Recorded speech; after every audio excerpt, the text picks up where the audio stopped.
He's angry about mortgages. It's Angry Mortgage. He's swearing.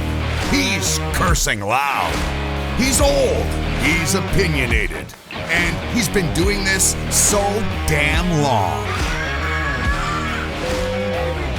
This program is about mortgages, and this is mortgage advice, but the advice may not apply to your situation. Contact licensed mortgage professionals for specific recommendations before you make decisions about mortgages. You may not agree with Ron, but if you don't, he thinks you're wrong. Oh, and did we say there is a lot of swearing? And we're back, but with somebody new. Yeah. Not Jan. It's not Jan at all. Look, I am really, really excited to have a real expert in the studio. Daniel Foch. Daniel, tell us, you're better to tell the story of your time, because you're like a real estate person. You were born into real estate, right? So tell the whole story.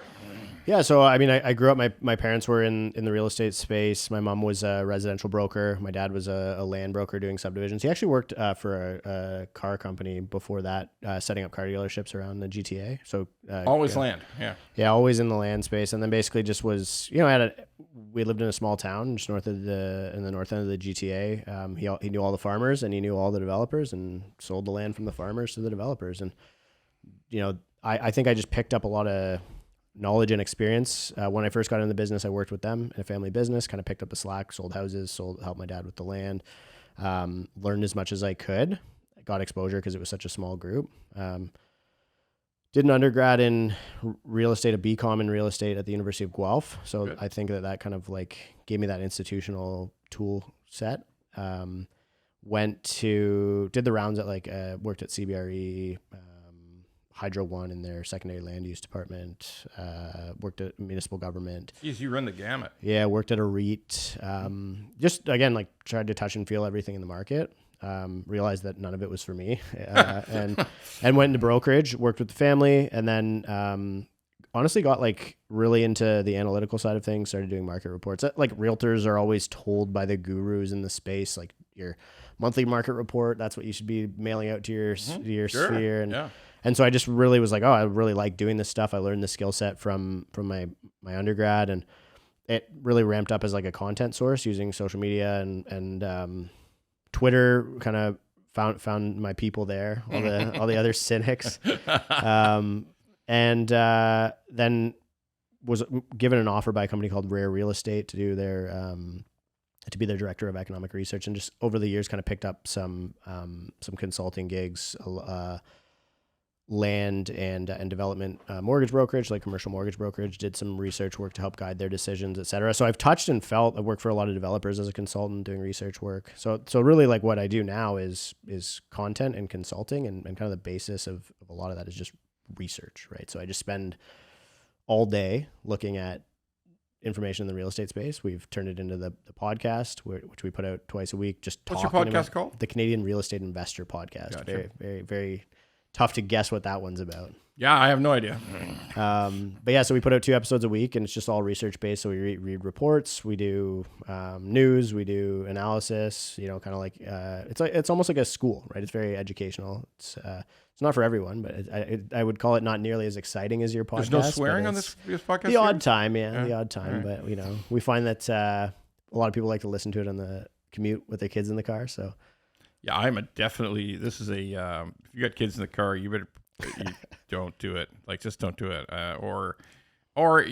Is it okay to put in earbuds if you're in the car? I don't know if that's legal, actually. I don't think I it do is it legal, the odd right? time, to be honest. Sometimes. I wonder if that's legal. Yeah, I don't know. We'll see. Yeah. Anyway, this is absolutely no kid podcast. I mean, there's some language that just fuck me. It's pretty good. It's pretty. Like I said. They set a rule. I keep repeating this, but they set a rule. When I started this, I said, well, we're going to do a lot of swearing. And they said, okay, there's one thing. No, you can't say see you next Tuesday. That's fair. That's a really fair rule. That's the only one. But everything else, go. Yeah. Just go. So. Yeah, you might as well. I think it's it makes it relatable. Listen, we've cut back. I've tried to cut back on motherfucker. Okay. I mean, but I think you read your reviews too, because there's less volatility in the voice. So Yeah. I'll tell you what. There is, in the beginning, there was just a ton of, hey, why are you swearing all the time? And I just burned them out, right? Because I'd always say the same thing. Oh, very fucking sorry. Yeah. So, all right, look, we got a lot to cover because, as Daniel's broken down his layers of expertise, this is the real thing, folks. Sometimes people want me to predict the future of rates. All I can see for rates is about 6 to 8 months out. And it's not prediction. It's just analysis. It's just what's happening in the real world. Mm-hmm. And because I've been doing it for 3 decades, I can just translate it into what is in all likelihood, based on all reasonable analysis, going to happen with rates. But this is the real stuff. This is what's going to happen to the big cities in Canada, particularly in the GTA. To a certain extent, there's some similarities to Vancouver, although it's different because there's big geographic differences. Daniel spent some time thinking about what's going on in Alberta. He has a couple of great insights there. If we're fair, neither of us work in Quebec, so we can't. I can tell you stories, but I'm not on the ground, so I can't tell you too much. But we can cover the places in Canada where about 61% of every human lives. So we're gonna cover those 3 provinces. But let's start in the GTA because I think, and I believe you think, it's fair to say that the coming great Toronto Condo Crash is maybe one of the most interesting stories of the last decade because it's taken that long to really get here. Yeah. And we are just entering it now. We've seen, we're observing the ongoing fuckery right now. Yeah. Okay. But we are nowhere near the apex of the fuckery. Right. Okay. And folks, this is real. And you might say to yourself, well, I'm sitting here in, Oshawa, or I'm sitting here in Oakville, or I'm sitting here in Grimsby, or I'm sitting here in Agassiz, I'm sitting here in Langley. I don't care. I'm here in Red Deer. We don't care what happens in Toronto condos. But folks, it is a big economic story in terms of lending, volumes of money, banks. I'll quickly say neither of us think there's any banks that are going to be in any trouble, but it is a big story because there's billions and billions and billions of dollars involved. Okay. So let's start. Mm-hmm. So the background, if I try to really simplify, is that there became a whole system in the GTA of buying condos, which is it fair to say it takes between, obviously there's a huge planning part to this. There's a huge planning phase, right? It's like before you get to the point of putting the shovels in the ground, putting the backhoe in the ground, putting those, getting started on the condo project. Let's pick just a generic 250 unit condo project. That how long before from the time you buy the land to you start digging, how long is that typically? So you buy the land, you would typically spend a year or 2 on entitlements, so getting your permits, often longer, 2 to 3 years, especially the projects that are at risk right now because a lot of them went through entitlement during COVID. Sure. And that was just a mess. So, maybe bought land. What's entitlement for the audience? Getting from a piece of, let's call it raw land, so like a parking lot in the city of Toronto that's zoned to be a parking lot, to a piece of land that you can put 250 condo units on. So that includes often a OPA amendment, zoning bylaw amendment, building permit. So like architectural massings. Are there a shit ton of reports you got to produce for that? Yeah, tons. Yeah. Tons pages and pages of reports. So that's where the 3 years comes from? Yeah, 3 years, let's call it. And then typically in order to get bonded, so in order to sell units that are going to attract buyers, to start your sales center. Okay. Yeah. You would need to have site plan approval from the municipality so that you can get a Terry-on bond or some sort of guarantee to ensure the deposit so that buyers are actually willing to buy in that building without taking it's legit. It's all bases are covered. Yeah. And then you would go to sales, and then once you've sold, then you've hit your pre-sale target, you'll get a construction financing. What's a typical pre-sale target for the folks out there? 70%. 70%. Okay, so you gotta have deposits and contracts signed for 70% of the 250 units. Yeah. Okay. Yeah. And I guess it's worth noting, I'll maybe just inject this early. A lot of builders would hit that 70, and some would, and now looking back, they had great foresight, but some would sell the entire building. 100%. Some buildings sold 100%. Some developers sold 100% of their buildings. Yeah, but what was the motivation to keep the 25 or 30%? Developers are bullish by nature. I mean, like you have to be to get into that business, and they were right for the 20 years when you and I were wrong, right? Fuck yes, absolutely. From 2000 until 2020. I've been wrong for long. Okay, right? Yeah, and so their bullishness served them well, and so they kept doing it. And so they would say, okay, well, if I only have to sell 70% of the units, I'm only going to sell 70% of the units, because the 30% that I'm going to take possession of on closing or trickle out between now and then, I'm going to make more money on.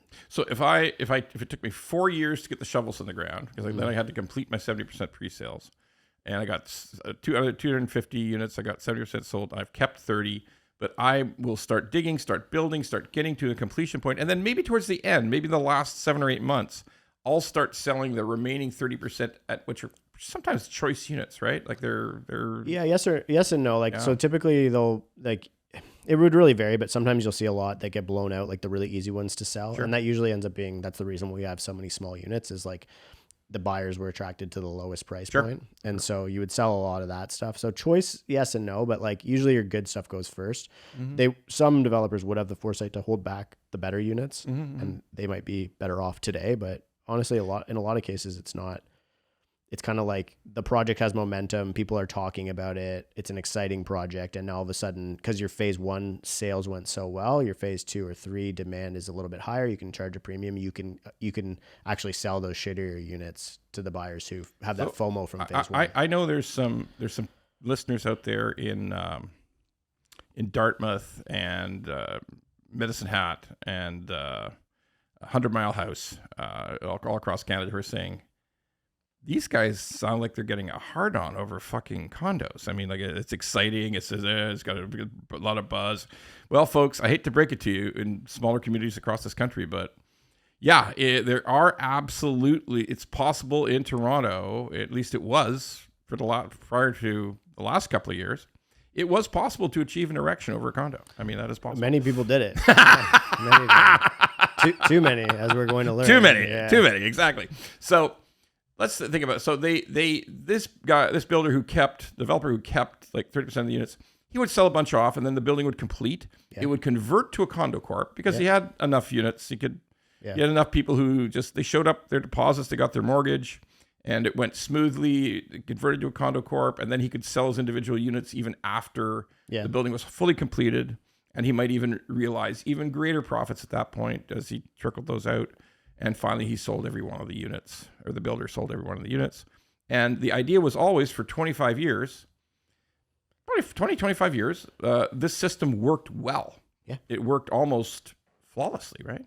Yeah, I would say so. I mean, that's what got a lot of supply built in the GTA, right. Because it allowed builders to... And Vancouver, sure. Yep. And all over. Yeah, I mean, not so much. I think Calgary just kind of got to the bonding stuff, but it allowed builders to basically take on $1 billion projects with like very little equity because what would happen during that process is they would buy the land for whatever value, and then they would entitle the land, and now the land had a new value because it was approved. And they would refinance it. Exactly. All right. And so you would end up doing a $1 billion project with like a 5 to 10% equity requirement. Yeah, just so we're all clear though, like the lenders were fine on that because they collected all these 20% deposits from there was a lot of there's a lot more than just that 5 or 10% because they collected it from the future owners of the condos. Yeah, and so there's I would say the biggest provider of like the insurance system. If you go to their website, Westmount Guarantee, it explicitly states there's X $1 billion worth. I think it's like $12 billion worth of depositor capital, helping builders build these units. And so that system, it was a great system. Like it's the admiration of like most development communities around the world. It's like how Canada's system worked as well as it did. Well, we had more cranes in the air in the GTA than the other 3 closest cities combined. Yeah. Like, you're right. You can't achieve that scale. That's hard. That's very, very hard, right? Yeah. Okay. Yeah. I do challenge that stat a little bit because Toronto Toronto uses twice as many cranes per. They do. Per Why do they building. do twice as many cranes? I'm not sure actually. I'm not a construction manager. Because but I was I've in a heard that. hotel at Austin once. Yeah. I was in Austin, Texas. I was sitting in a hotel. There was a construction project right across the street that I'm watching getting built. They had to stop for a hurricane. I mean, like, seriously, a tornado went through. Right. I mean, it was wild. But anyway, nothing happened to me. I was in the hotel. It was fine. Apparently some trailer parks got ripped up. But there were two cranes. Cranes in that building. Yeah. So most Toronto high-rise projects would have that as well. Okay. I honestly don't know the reason why, but and also that RLB index that you're referencing doesn't include Vancouver and doesn't include like Miami Metro, which I would honestly argue that Miami probably just eclipsed Toronto for a crane count. But anyway, I digress. It's Toronto has a lot of cranes. I agree with you. So it was, and like you say, it was the envy of the development industry in all kinds of parts of the world. Yeah, I mean, like, because it was fast creation of units. Right? You tell me the guys in Dubai building these towers, if you couldn't get them build some sort of financial instrument where they could do that for 5% down, they wouldn't do it. Yeah, well, they have a different approach. They can just stick a straw in the ground and oil comes out of it. But this whole it's a kingdom, right? Like it's a kingdom, right? There's nobody actually owns. It's sort of like a long lease is all you've really got, because the king owns the princess and the king really owns all the land, just like Saudi Arabia. People don't realize it. Saudi Arabia is a kingdom. Every square inch of Saudi Arabia and every drop of oil is actually owned by the royal family. They have no citizens. There's no democracy there. So citizens are just citizens. Mm-hmm. They're not important. Only the royal family is important. It's kind of weird. They keep it quiet, but that's the way it goes. All right, so that's what happened in the past. And I think it's fair to say that during the course of all of that going on, which became an extremely efficient system, it's also fair to say that there were a bunch of people who, in the latter stages of that, were buying condos that they never expected to ever have to take possession of. Is that fair? Yeah. So what happened in somewhere along the way when you said, everybody closed and the condo corp was formed, and then the builder had some leftover units and the builder sold them. The builder said, shit, I just sold all these units for a lot more than I sold the first units. And all of those people who are in my building just made a ton of money that I probably could have made. Let me see if I can increase the prices. I'll build in a little bit of that future value. Prices are going up 10% per year. This project's going to take 4 years to finish. I'm just going to mark my project up by 25%, and the buyer gets 15% of that benefit if we see that growth, and I get 25% of that benefit. And so now you have this construction environment, and it was incremental, right? 10% markup, 20% markup, 30% markup, maybe peak we saw 35, 40% markup. So in other words, if a property was, if a 500 square foot Dog Crate condo was selling for 700 square foot a few years ago, the builder was saying, well, shit, 1,050, right? Because we believe that's what will hit in 5 years. Yeah. Is that fair to describe it? Yeah. So yeah, exactly. Like if it was $1,000 today, so the easiest way to think about it is like a brand new building closes today, and then there's a site across the street that just got approved, and that brand new building that just closed maybe is trading in the resale market at $1,000, and they're pre-selling that building directly across the street for $1,300. Same size unit, same amenities, basically same.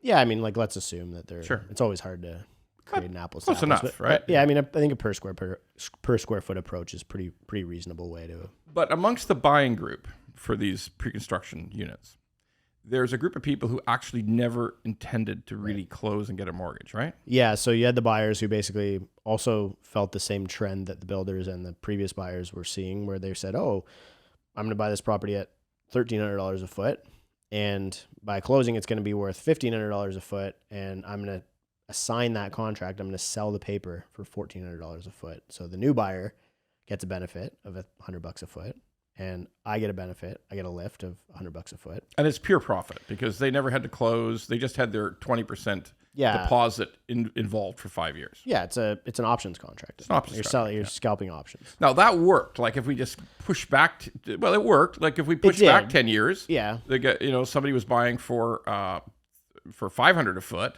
and by the time he got to the finished stage, it was selling for $750 a foot, and he was easily got $700 on assignment, right? You could get there was a small period of time in which it worked and people were doing it, but it wasn't nearly as big of as big of a market. Like, I don't think that as many deals took place as people were made to believe took place. Oh, okay. There's no way to know, right? Really, unless you're every builder, like, and maybe the lawyers who are closing all these deals would know. But is it also fair to say that in the beginning, like if we go back 10 years, when you closed, you also had a reasonable expectation. When you bought this thing 5 years previously, and this Dog Crate Condos, 500 square foot, when it was finally finished, you had paid a low enough price, and the interest rate was low enough at the time that when you took possession, you could put a tenant in there and you would at least break even or make a small profit? Yeah, I'd say pre-construction condos closing up until like 2020 or 2021 were cash flow positive. Cash flow positive, okay. Yeah. And now remember, like a 2020 or 2021 closing was selling in 16, 17. Right. So they were selling at, $750, $800 a foot. So it was a lower price, it was a lower interest rate. Okay. And rents had appreciated. Had appreciated. Okay. So now let's fast forward to today. Today we have a glut of condo listings.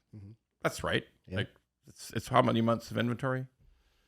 I don't even know anymore. It varies, but like 6 seven. to 7. Yeah, 7 over 7. I've seen estimates above 8. Yeah. Above 8. Okay. So inventory, folks, means that if you took the average, if you put an average listing out today, if you listed your condo today, on average, it would take 8 months to sell, because it's just the one number divided by another, and it's how many got sold versus how many are listed. That's how long it would take. If no new condo was listed after today, it would take 8 months for all of the remaining condos. That's very subjective. Like some condos will never sell at all because they're completely wrongly priced, and some condos will sell quickly because they're a bargain. Like that's just an average. All right. So what we have going on today is we have the resale price of condos just at an average. What's the number we should use? We use 875, 950. What should we use? I would say your resale, like 416 resale, is probably $1,000 a foot. 1,000. But I see a bunch of 900 stuff going on. Yeah. There's like in not as good quality geography. Like you're starting to see. So it's funny. This is one of the interesting phenomena of what took place during this like whole condo boom, let's call it. Like when people were obsessive about it. People were throwing out the notion of like amenities, location, all of these things, because it was pure scarcity. It was like people were just lining up to get their hands on this thing. Open the sales center, huge crowd, sell to the walls. Yep. And so, so again, I would say your 416 average is probably $1,000. You're going in the 905s, or you just kind of take a GTA, or even like a whole, or some of the worst areas in the 416, you're getting into the 9s, 950. But there are such a thing as a shitty building, right? Yeah, 100%. And I would say that probably, no disrespect to like the current build environment, but like when you're in the environment that you're in right now, where construction costs are super inflationary, in order to try and protect your margins, you've got to make some concessions. There's a lot of these comparisons that you can see where it's like, here's the rendering and here's the finished product. And that's just like on finishes or on like, heaters or on balconies or whatever. Imagine what it looks like behind the walls. I mean, that's one of those things I'm kind of reluctant to get too into. But you talk to a skilled trade about the quality of the work that they're putting in and the corners that they're being asked to cut. And I would say that you're probably more shitty buildings are being built today than ever before. Okay. And so, and more shitty layouts, like the unit layout can be shitty. Yeah. Like it's just like you're saying, what is this? I've been in a hotel room that's laid out better and it's about the same size. And then some of the worst stuff, like elevator weights, right? Like there's not really enough elevators. Well, oh man. Oh, and how about the crazy units where the way the elevator to hallway setup has been run is that you're walking like a football field to get to if you're in the wrong place, if your unit's in the wrong place, you're walking forever, right? Yeah, there's that. There's like some of these issues with wind shutting off the elevators. I've heard of buildings where like all four elevators were out, and like it was some like really nice fancy elevator from Germany, and that took like months to get the part, and people were having to walk up like 40 to like the 40th floor. Like I would make it. Like I wouldn't make it. Yeah, I think a lady died in that situation. Yeah, she had a heart attack from like going up this trying to. Yeah, I know it's like, and the like. To imagine that these are the problems that we're dealing with, like these are the negative externalities of of this state of mania that the Canadian housing market was in. Fuck me. Okay, so like so now we're today. Yeah. So we're today, and there's how many units coming on stream in the next 24 months? But these are pre-construction units that will be completed, likely completed. Nothing's perfect. I get it. Nothing's perfect, but likely completed in the next 24 months. In the next 24, you're probably looking at like 50 to 60,000. Okay. And in the next 5 years, like you're looking at about 100,000. 100,000. It's always tough to say because builders push their closing so much, right? Like they just don't finish like, on time. Yeah. And so like based on original closing dates, like the chart that I presented at Veritas, it had a bunch that was based on the original closing date. And so a bunch were supposed to close in 24, but a lot of those have been pushed into next year. 2025. Yeah. Okay. So we have this kind of, and at this exact moment in time, there are people who have, let's just use simple numbers. Go back to our 250 unit building. There is, and let's assume there's 25% set aside. The condo corpus held on. Sorry, the builder, the developers held on to those suites. So there's that. And then we also have a bunch of people who are saying, I paid $13.25 a foot for this unit, Dog Crate Condo, 500 square feet. And across the street, the resale is going for $9.75. Sure. The technical term for that in real estate is you are fucked. Okay. Like that's the right term, right? Yeah, I would say so. I mean, and the crazy part is like, you're fucked in that situation. Like, and that's not even like, that would probably be your average case. Average case. Okay. Yeah. Right. So there are some people who are not fucked below that case. And then there are some people who are super fucked above that case. Super fucked available. Okay. Yeah. So these people, when they look at their deposit, they say, I've given 20%. But the day I move, if I decide to close, if I go ahead and I pay the various costs, the fees and taxes and different things to do with moving in, okay, I'm gonna complete on the unit. I'm gonna move into. I'm not gonna move in. I'm gonna have some renter move in. I'm gonna have a tenant move in, but I complete on that unit, and I will realize by the day I move in, I'll realize a loss of around 400 a square foot, and I've also will not be able to rent it for anything that comes close to covering my mortgage. So I will take ongoing losses from day one of the condo fees, the property taxes, and I'll be losing on the mortgage. Okay. Because let's assume that hardly any of these are cash, right? They're all mortgaged, right? Is that fair? Yeah. Okay. So that's a hell of a dilemma. Like you're underwater on the deal. You're getting a mortgage. If you can get a mortgage, we'll touch on that part in a second. If you can get a mortgage, you are losing money on the whole operation. Sometimes what, $400, $500, $600, $700 a month? Yeah, that would be that might even be light, to be honest. Could be $1,000, could be $1,200. Well, I think Ben Tal's analysis said that there was it was over 30% were losing more than $1,000 a month. Good Christ. Okay. So you've lost hundreds of thousands of dollars when you took possession because it's now worth far less than what you paid for it. You're losing money every month. So you said something to me at lunch that was brilliant. You have to decide whether you want to lose money fast or slow. Yeah. So tell us about that. Tell us how that works. Well, I think that a lot of people are making the decision whether they want to take the equity hit, like whether they want to realize the loss in the value today. So what that would be is walking away from the deal. You could do it in one of two ways. So you could walk away from the deal and then you would forfeit your deposit and the builder would sue you for damages. Right. And they all sue you for sure. Not all of them. Most. Yeah, I would say most, but not all of them. Or you can close on the unit and then realize the loss in the resale market, which means you have to pay real land transfer tax, realtor fees, etc. And so that makes even less sense potentially. Yeah, the incentive it just avoids the unknown of litigation, right? And this is the challenge that we're facing is like the economic incentive for somebody to fail to close is better than the economic incentive for somebody to realize the loss in the resale market. So then the motivation is strictly fear of litigation when the builder litigates you. Or they go behind door number 3. So that was door number 1 is fail to close. Door number 2 is close and then lose the money. Door number 3 is close and then rent it out. And rather than losing $200,000 today, lose $1,000 a month for 5 years or 10 years or whatever your outlook is. Because most of these people still think, oh, rents are going to recover, value is going to go up, etc. Or just I can afford $1,000 a month, but eating that $200,000 loss is too significant for most people. So door number 3 is you take out the substance, roll it into a ball, put it in the pipe, and smoke the hopium pipe hard. Yeah. That's what it is. Like, sure. I hope that this is all going to work out, that interest rates are going to come down, that rents are going to go up. Or that you don't understand the time value of money, or you don't have a liquidity preference, and you're just saying, okay, well, if $1,000 a month, it will take me 200 months to get to the $200,000 loss. So that's definitely not understanding the time value of money. I know exactly, but I honestly think, but like, to be fair, anybody who bought a pre-con condo, I shouldn't generalize. There's a correlation between people buying a pre-con condo and not having the understanding of time value of money. You like we discussed this at lunch.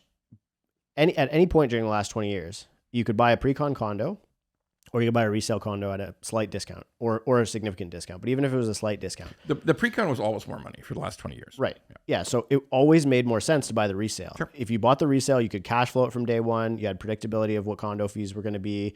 You didn't have to make any guesses on the pricing environment. You knew you actually knew how bad the elevator weights were going to be and how terrible the hallway was and how bad the layout was. You actually saw it. Right. Okay.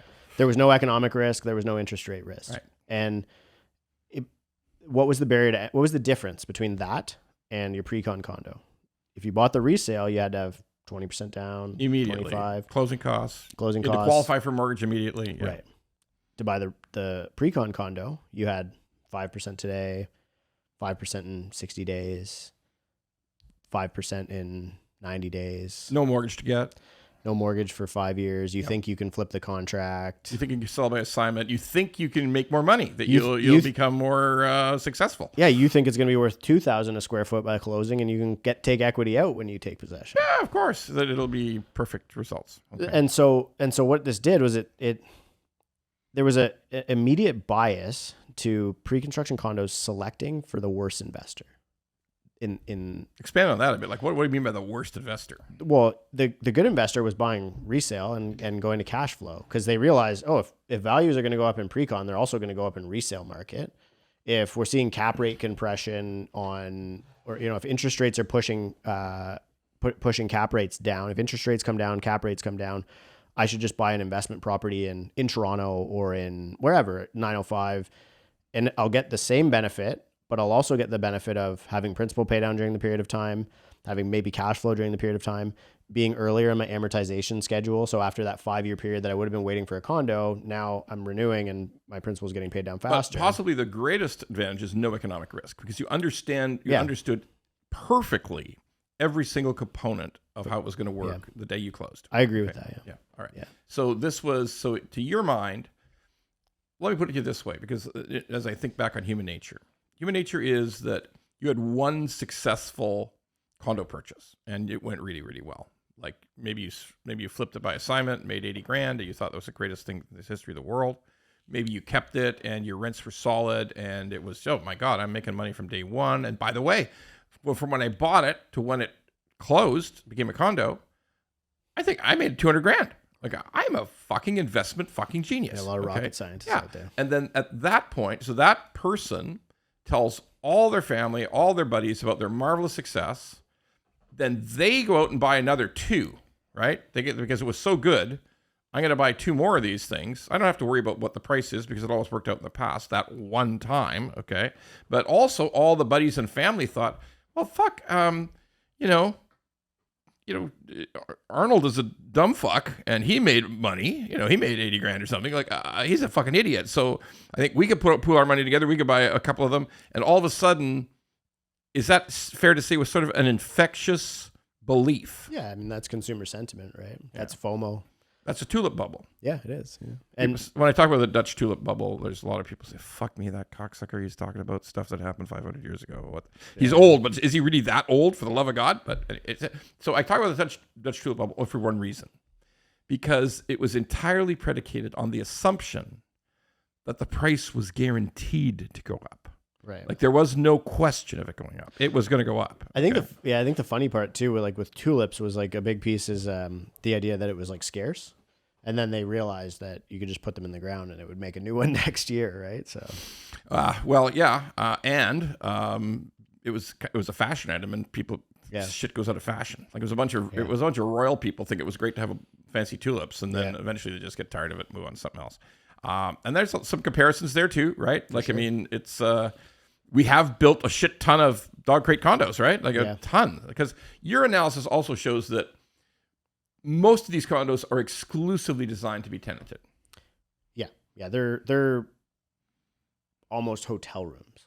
Gotcha. Honest with you. All right. Like they're for single occupant households in most cases, maybe a couple, but like, I mean, it's A couple who doesn't like to spend a lot of time there because it's too small. yeah, or like who really likes each other and enjoys close proximity. But like, you know, So you're saying that they're just fucking every night and they Yeah. go to dinner. They go to dinner out in a restaurant. They come or they have Uber Eats. yeah, and go then, hang out in the park. Then go to a bar and have a couple of drinks and then head home, fuck, sleep, and then get up and go to work. And they don't need much space to accomplish those things because it's just a coffee maker, really, right? Yeah, I mean, like, yeah, you've got basically like a wall kitchen, and then not enough room typically for an island, or like people get like the IKEA island with the couch right up against it, Sure. and then your TV on the wall, and then there's a bed in the corner. So that's it. It's Hotel room. It's a hotel room. Yeah. Yeah, it's a hotel room. Yeah. Okay, so this is the way they were designed. And so now we've hit this moment in time where we just discussed that people have decisions to make. Lose money fast or lose money slow. Now, we haven't touched on the other aspect of what if you can't get a mortgage? Yeah, then you default and you fail to close. And so I think the question of when people when we see these closings fail, I actually think a lot of people want to close. Like I don't. People have fear of litigation. Of course they do. Yeah. Yeah, and so in a lot of cases, people are failing to close because they actually failed to close. It's not because they chose not to close. So They couldn't make it happen. yeah, there's no way they could figure it out. And in a lot of cases, banks have been accommodating. I think we've seen the private sector be very helpful to developers and to the housing market by lending on a loan to purchase price basis, not a loan to value basis. Okay, so let's touch on that. So there's the concept of the blanket appraisal. So we'll just quickly summarize that for the listeners and viewers.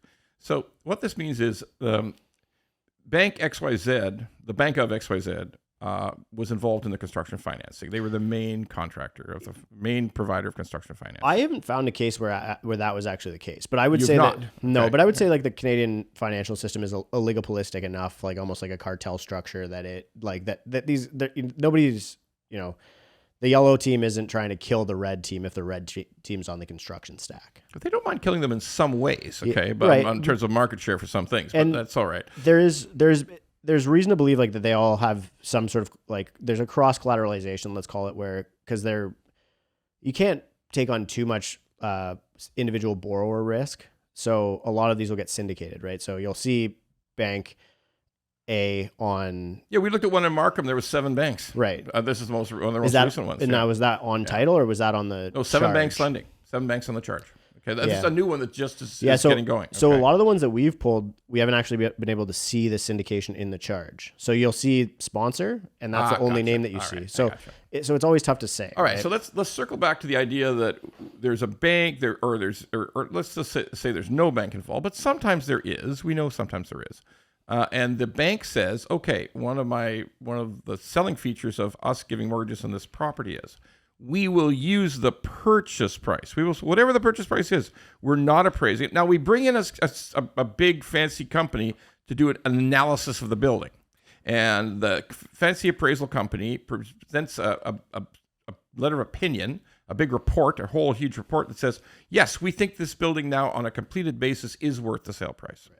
And if you go to that bank, you don't have to get an individual appraisal done. You just, that's it, it's finished. And that would entice you, if you were aware this bank existed that has done this, it would entice you to go there and use that. Because folks, let's face it, if you bought the place for 1,400 square foot, and licensed appraiser would say, well, I really think this is only worth 1,100, 1,050. So you have an enormous down payment problem. You gave your 20%, but you need to come up with another 20% to get to the point where you can, it's because you can only get a mortgage for 80% of the appraised value. Right. Okay. So, and that's a Bank Act thing, I believe, right? Like, oh yeah, you can't. It's immutable. You can't get around it. Okay. Now you can use a different opinion because all an appraisal is an opinion. At the end of the day, I've dealt with so many appraisers. At the end of the day, when they go to litigation, they say, "Ron, you got to remember, this is just a fucking opinion. Yeah. Okay? It's my opinion. It's our company's opinion. It's not, and it's our opinion that day. Yeah. That day. Okay. So it could change. So eventually this will probably break down though. Like let's because what we're suggesting is there's some supportive lending because I'll make it simple. if you're a bank who's got $500 million lent on this construction project, you want to see it turn into a condominium corp. All of that money goes to the developer, and the developer immediately pays off the bank. And that whole project has been paid off. You've made your money, you've made your profit off interest, and it's over. You can move on. But if the condo corp never closes, you got a problem. Okay, so you would want to be supportive, if you could be supportive, of the purchase price. But there's just a point where you can't be. There's a point where this blanket appraisal stuff starts to dissolve because everybody knows that the resale value next door across the street is 900 and you're at 1,400 and it's just too much of a stretch. So I keep talking about this and sometimes people discount my ideas, but I believe a day will come when too many people can't close. Like too many people will say, I either choose not to close or I had to get an appraisal done. They say it's worth way less. And I can't close, so I'm out. You can sue me if you want. Keep my deposit and sue me. And I've always talked about the idea that if that ever got to, because it happened back in the night, you were. I was born. Yeah. You were born, yeah. 91. Yeah. So when that did happen, that there were just you couldn't close the condo corp, and I think that's going to happen sometime next year. That there will be a notification that hey, we can't close. Not enough people can get a mortgage. There's like 60% of the building can't get a mortgage. We held 25% of the units, right? Mm-hmm. And the rest of the people can't get a mortgage. Only about 40% of the people can get a mortgage. 40% is not enough to close the condo corp. And you can't get an inventory. Nobody's going to give the builder an inventory loan because it's just too much. Like it's $500 million. And unless your construction lender gets forced into holding an inventory position in that, like, I don't know what that looks like. Nobody really knows what that looks like because we're going to find out. We are. Yeah. I would agree. I think the case that this is our favorite graph, right? Yeah. Is this not our favorite graph? I think so. I think FAFO? Yeah, it is. Yeah. We are gonna have the famous graph. There's only just two axes. Fucked around, found out. We're now approaching apex FAFO. Okay. Yeah. Somebody's gonna fucking find out. It's funny. I always thought the fuck around find out thing was like a cycle too, right? Like there's the fuck around part of the cycle. That's kind of like the top, and then you roll over, and then there's the find out. No, it can be an axis. Yeah. You never want to be at the apex of the wrong axis, right? I mean, you just do not want to be there. Yeah. But we might be headed there. So we're gonna find out. But what should we tell people? Because the public's out there listening, and one of the questions they keep asking is, well, Ron, okay, so I'm not invested. So does this mean I don't have any pre-con condos? So does this mean that sooner or later there's going to be some fantastic bargains? Yeah, I think you're already starting to see that, to be honest with you. What do you think that is this bargain? I think if you can get a well-located 416 condo in the 900s, like in the low nines, I think that that'll be a price that will look good in the future. Will the not so good buildings on resale though? Could we see 750 a square foot? In like shit areas, 100%. Yeah. I think you're already shit seeing buildings. That. Yeah, shit buildings, shit areas. You're already seeing like some there's thousands of condos listed under 500K in Toronto right now, right? Like, and so how bad will it get? It's a good question. It's really tough because, by the way, just to go back to inventory, those shit condos at low prices are also not selling particularly. Yeah, no, like the market's functionally, I mean, you would call it almost no bid. It's like a relative no bid, right? Because you have so much inventory, and like a buyer has to sift through like thousands and thousands of units to find like even if you're looking in the sub 500 price range, you're looking at thousands of condo units. Jesus. Okay. Yeah, and so you have a lot and you can just go and say, oh well, I can go. I'll just go negotiate with the guy next door or the other guy in the building or whatever. And so, I think that there's probably still significant more downside risk in the price environment. Which brings us to the next most interesting phase for people who are not interested in condos. Will this bleed through into low-rise single-family towns, semis all over Southern Ontario and Lower Mainland? Yes and no. I think that it will, but I think that it's very limited in its ability to do so. And I think that we've probably already seen most of it. Really? Okay. Yeah. I would say that there's two reasons, right? So number one is when all of the friends heard about their buddy who made all this money on a condo. If they had money, cash, they would have bought the resale. And they didn't, so they probably took. Well, because they just followed their buddy's pattern, right? Right, yeah. But so they bought the pre-con and maybe they put it on a HELOC or, well, that's probably the biggest source. Sure. And so, Biggest source. And so maybe you get the person who and then you get, so let's just like look at the, the kind of extremities. So you have the HELOC buyer, you have the buyer who bought 5 of them rather than 1. So ultra fucked. Yeah. Yeah. That's your ultra fucked people. You have the guys who bought at $1,800 a square foot and it's now worth super fucked. Yeah. Okay. Yeah. That's real financial stress. And so if that's on a HELOC, they're going to start liquidating. No, but there's 25,000 of those units coming up next year, right? So maybe 30. So there might be 30,000 of those kind of people who could be vulnerable then in a year. Yeah. Okay. All right. And so 30,000 people in financial stress, right? And if it's, and now that, and most of them, majority of them homeowners. Yeah. I would, And assuming that they incinerated their HELOC or $250K of the equity that they're now on their HELOC just servicing. And their equity's down a little in their house, right? Because values are down slightly. Yeah. And so I think you could see some liquidations due to financial stress or power of sale, et cetera. Power sales are up like 400%. And climbing. In the 2 years. And climbing, yeah. And that trend is not your friend. No, so. Oh my God, this has flown by because look, and there's some of the folks out there saying, wait a minute, you never answered my question about amortization in this podcast episode. Well, we didn't because it's just so fucking interesting because folks, I am guaranteeing you're going to hear, and even if it doesn't matter whether you're in Saskatoon or Halifax, you're going to eventually hear things about the Great Toronto Condo Crash that are going to shock you. But it won't shock you if you've been listening to this podcast because we've covered all of the details, all of the important stuff. And Daniel, is it fair to say inevitability is dawning? Is that fair?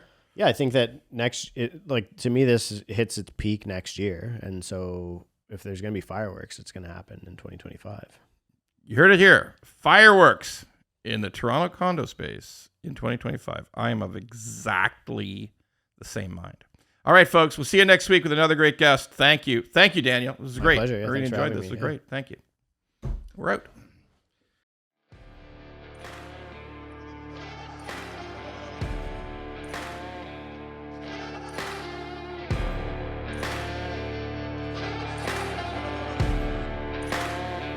If you like the pod, well, don't just sit there. Go to YouTube, Apple, Spotify, and all the other ones and like the pod. And don't forget to subscribe so we can keep being angry at mortgages and swearing about mortgages. Angry Mortgage could use your support.